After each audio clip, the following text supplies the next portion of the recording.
Hey there, how are you today? My name's Dana Damara, and you have landed on Astrocast. This is your full moon report for this week's full moon in Libra. So, a couple of things with this full moon. First of all, those of you who are just kind of new to the game, and those of you who even aren't new to the game, as a reminder, whenever we have a full moon, if you were to look up into the sky, basically, scientifically, what it means is that the moon and the sun are directly across from one another. Okay. So that's actually what gives the moon its light, is the sun and where it's placed. And then around the calendar year, right? So from January 1st, whatever year we're in, until December 31st every year, we have 13 lunations, which means from new moon to full moon to new moon. That's a lunation, new moon to new moon with the full moon in the middle. We have 13 of them. So that's because the calendar year was made up. And the astrological year gives us 13, which, by the way, is the number of the divine feminine. We have these portals, if you will, of energy. And so every time the moon comes to a new zodiac sign, when it's a new moon, it's because the sun and the moon are right next to each other in the sky, so to speak. Okay.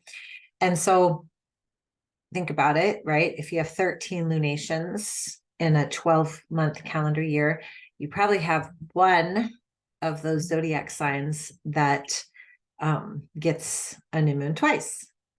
And guess what? It's the new moon Aries that we just had 2.5 weeks ago. I'm going to get to the full moon in a second. You just have to trust me. Okay. So 2 weeks ago, when we had the new moon Aries, first new moon of the astrological year, I did a whole report on it. You can go back and listen to it. Right around that time, we had Saturn changing signs. We had Pluto changing signs. We had the equinox. All planets are moving forward. Okay. So I was like, oh my God, this is such a big deal. And it really is. It's really a big deal. Like, it's a really big deal. But check this out. Now we have a full moon Libra coming up. Now just hang on, stay with me. The sun is still in Aries. That's why the moon is full. It's directly across, right? So we have the full moon or full moon Libra across from where the sun is. Okay, you follow me? Now check this out. The next new moon that we have 2.5 weeks from now is in Aries again. And it's a solar eclipse. So this full moon is intense. This full moon is like culminations of whatever you've been working on with regards to your healing, your abundance meter, your knowledge, your wisdom, kind of relationships, because this is in Libra. Okay, so that's the other thing I want to say. Whatever sign the moon is in, it's that sign is enhanced because that's where the moon is. That's where we put the focus. Okay, but what I want to say is this full moon Libra, I want to say so much. This full moon Libra sits directly in the middle of new moon Aries, all that stuff I just mentioned, and then another new moon Aries with the solar eclipse coming up 2 weeks after the full moon. Okay. The other thing is this is the 7th full moon in a row that we've had at 16 degrees. Now, 16 whittles to 7 in numerology. 7 is about change. It's about bringing heaven to earth. It's about like that flash of insight. So number 7. So what we want to do for this full moon, there's a few things, but we want to do, first of all, it happens, I didn't mention this, I can't believe I didn't mention it till now, April 5th on the Pacific coast, right, 9:34 p.m. April 6th, if you get to the East Coast, and then everywhere east after that, okay? So April 5th, April 6th, depending upon where you are in the world, April 6th, universal time. So some astrologists would say that it is April 6th because that's universal time. But under the full moon, the spotlight is relationships. It's looking at our relationships and saying to ourselves, which relationships do I currently engage in that are supporting me, that are uplifting me, that are seeing me in my best light, that are supporting my elevation and my growth, which ones are providing me with lessons that support me in my elevation and my growth. Doesn't mean that it's roses and unicorns every day, but it does mean that you're learning something, right? So I'm going to share my screen with you so you can see the full moon report. So here it is. Here's the moon in Libra. And then here's the sun down here in Aries. Now, there's a couple things. Look at all those planets. Like, so many planets in Taurus. First of all, we have Mercury sitting with the North Node, right? So Mercury and the North Node together is communication, lower mind thinking around your karmic activity, like what's going on for you karmically, right? And then you have Uranus still sitting there in Taurus, not going anywhere. And then Venus in Taurus. First of all, Venus loves being in Taurus.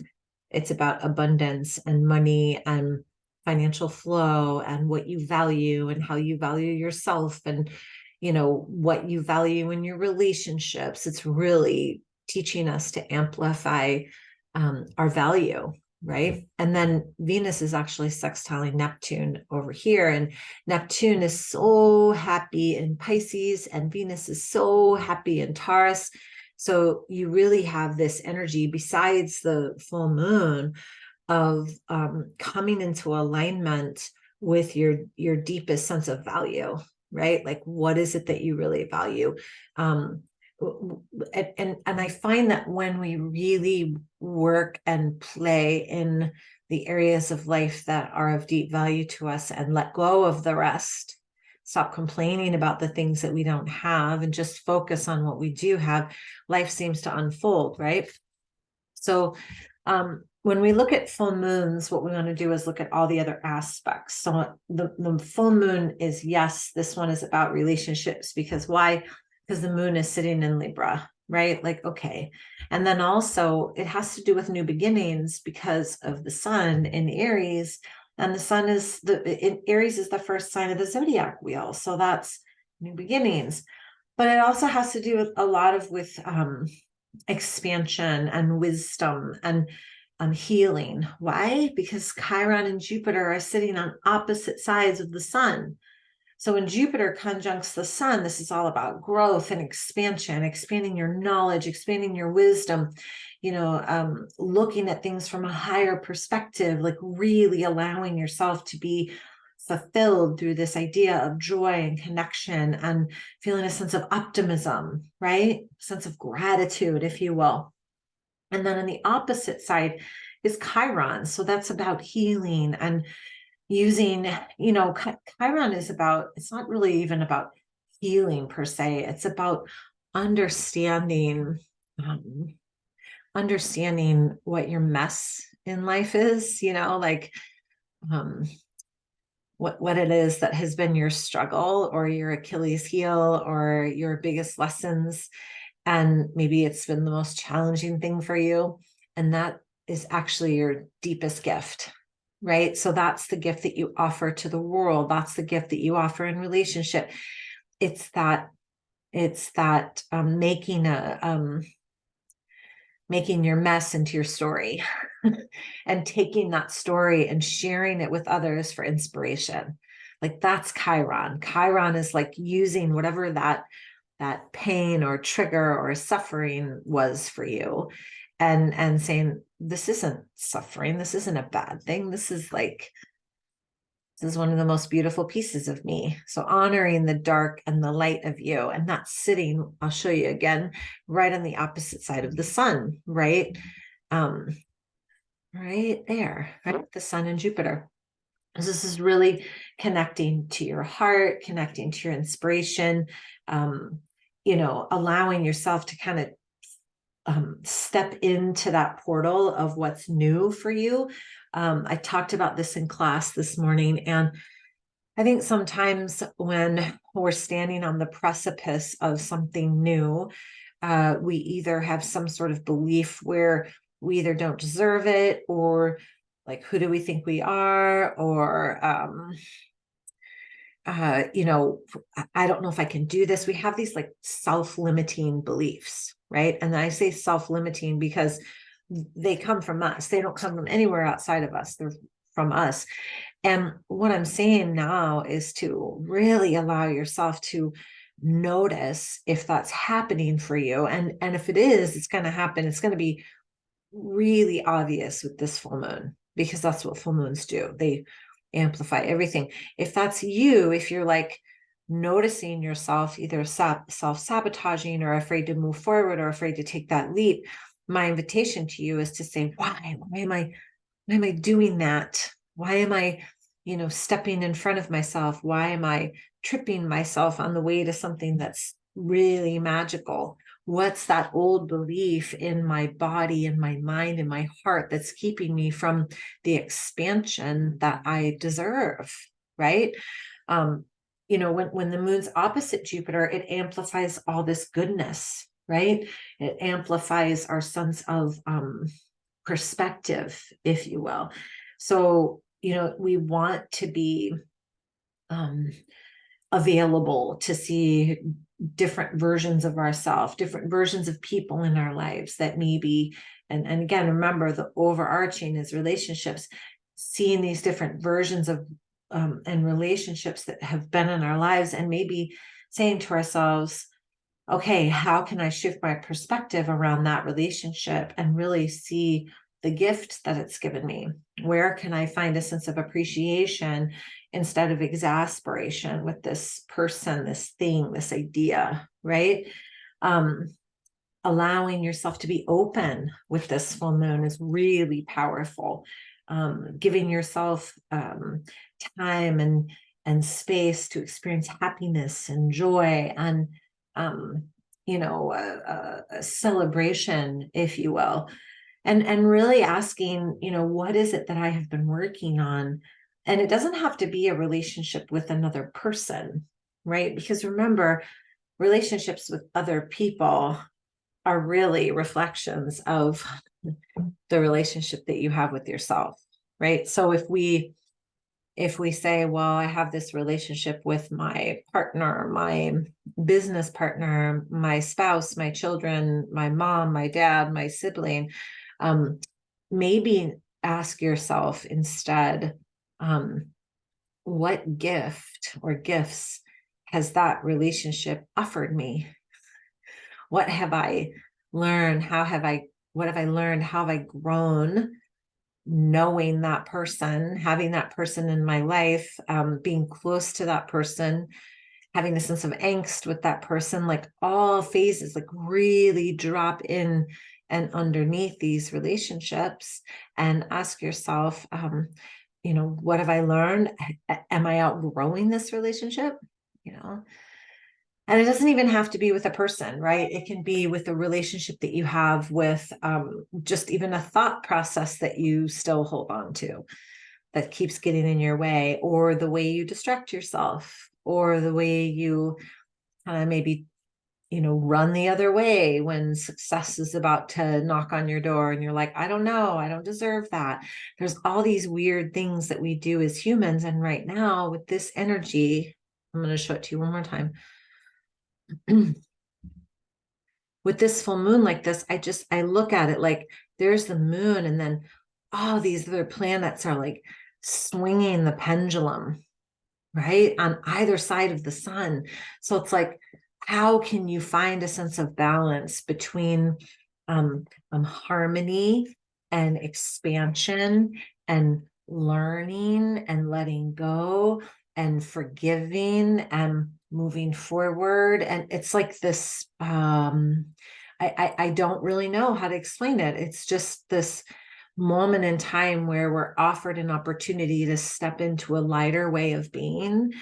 And there's a lot that goes into it. And this full moon will literally expand your vision on your role in all of those relationships, whether it's with a person or with an idea. And it will also, help you in recognizing your wholeness, your perfect, whole, complete, despite your wounds. In fact, you'll probably notice how perfect, whole, and complete you are because of old wounding. It's just, I heard someone say, I've heard someone say this multiple times, adults are just, we're all just, wounded children walking around. And the more we kind of work through those wounds and recognize that we are perfect, whole, and complete, the more we have to give. And the more we turn the dial down on judging our past or judging others, or even blaming the past or others or anything external, the more we can really see our light. And that's what this full moon is about. It's really cutting those cords of old connections that we have to old ideas of ourselves, and really saying, okay, I'm ready to move on. I'm ready to move into this place of expansion of the way that I see myself in the world, and where I even see you in the world, right? And maybe recognizing that I am just a reflection of you, and you are just a reflection of me. And so I might as well just focus on where I feel the best, right? Mars also trines Saturn. So Mars and Saturn create this 150 degree, they're 150 degrees away from each other. That's a trine, and that's very positive. And so it brings about like a sense of discipline movement with ambition and grace and energy and persuasion and perseverance toward whatever it is that you're working toward, whether it's your own heart healing, maybe it's the healing of a relationship, maybe it's a project, whatever it is. Mars trine Saturn gives you that whoosh of energy. And let me say this to you too, we're going to come up to that new moon Aries solar eclipse, which solar eclipses like kind of turn off the power for a second, if you will, and starts us from the beginning. But also right after that, Mercury goes to retrograde. So then we start retrogrades again. So my invitation to you during this energy with the full moon is to really ask yourself, what do I want? How do I want to expand? Where can I give? How can I grow? What can I really just let go of now? And just instead of having any type of regret or animosity or anything that's negative, turn all of that into appreciation, and then just allow yourself to move forward. It's a beautiful, optimistic full moon. And so surround yourself with people and experiences that actually reflect that. You can let the rest of it go. So I want to say thank you so much for listening. And if you want your chart read, please feel free to reach out to me. I get my astrological chart read once a year because I feel like it's really important just to see what's coming up throughout the year, and you don't have to take it as this master blueprint. Remember, you have free will. So I give people their chart and I say, hey, this is what's happening this year. And then you get to use that information any way you want. It's kind of interesting to see how things unfold. So again, thank you so much. If you want to find me, you can find me at danademara.com, and on Instagram, it's Dana Demara Evolution. So I want to say thank you again. Have such a beautiful day. Namaste.